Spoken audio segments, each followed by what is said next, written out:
काकटपुर मां मंगला वरिष्ठ नागरिक संघर नवम वार्षिक उत्सव और नूतन परिचय पत्र बंटन कार्यक्रम चंदन बजार खुंटिया कन्वेंशन रे सभागृह रे अनुष्ठित होइतिला। सभा आरंभ प्रभु जगन्नाथ को फोटोचित्र रे प्रदीप प्रज्वलन करी अतिथि माने उपस्थित शताधिक वरिष्ठ मानकर निरामय स्वच्छंद जीवन कामना करथिले। स्थानीय सभापति प्रभाकर खुंटिया सभापतित्व में आयोजित यह कार्यक्रम रे मुख्य अतिथि काकटपुर आईआईसी बसंत कुमार साहू जोगदे वरिष्ठ मानकु सामाजिक स्तर में न्याय प्रदान पर सरकार को प्रतिबद्धता को दोहराइबा सहित आईनगत सहायता पाई थानार अधिकारी भाव में से उपस्थित वरिष्ठ मानकु प्रतिश्रुति देथिले। वरिष्ठ शिक्षाविद सुरेश चंद्र स्वाई अतिथि मानकर परिचय प्रदान करथिले।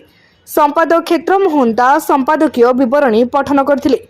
संघर मुख्य वक्ता वरिष्ठ प्रशासनिक अधिकारी प्रभात कुमार तराई, सम्मानित अतिथि भावे पंडित कारेंदी छाटोई, मंगला मंदिर कार्यनिर्वाही अधिकारी कैलाश चंद्र दास प्रमुख जोगदे जीवनर परिणत बयस वरिष्ठ पितामाता उच्चारण और आचरण में संयमता रक्षा करने गुरुत्व देव सह पुत्र और पुत्र बधू मान द्वारा पीड़ित पितामाता सामाजिक न्याय जोगाई देवा गुरुत्वारोप करथिले। अवसर में प्राप्त शिक्षक साधुचरण विश्वाल धन्यवाद अर्पण करथिले।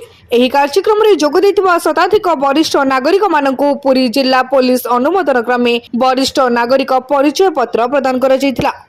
आज कार्यक्रम होछि हमर जो नूतन परिचय पत्र एसपी ऑफिस पूर्व इश्यू होइथिला ताकू बंटन करिया पई काकटपुर पुलिस सहयोग करथिले, वरिष्ठ नागरिक मंचर सभ्यମାନେ सहयोग करथिले एवं अंचल किछि सहयोगी वरिष्ठ एवं कनिष्ठ भाई माने ମଧ୍ୟ सहयोग करी ए कार्यक्रम को सुचारू रूपे परिचालन करछन। मूल लक्ष्य होछि वर्तमान वरिष्ठ नागरिक मानकर जो सामाजिक असुरक्षता सामाजिक जो टर्चर होउछि जंत्रणा पाउछंती ताकू बंद करिया पई एवं सेतु ताकू रक्षा करिया पई आमे पुलिस प्रशासन एवं अन्य मानक दृष्टि आकर्षण करी सेयाकू ताकू निभेया पई जेंति से माने मुक्ति पाइबे शांति जीवन यापन करिवे अवशिष्ट जीवन समाजर कटाक्षरु मुक्ति पाइबे सेथिपई आमे उद्यम जारी रखिछु। ज्ञानरंजन विश्वाल रिपोर्ट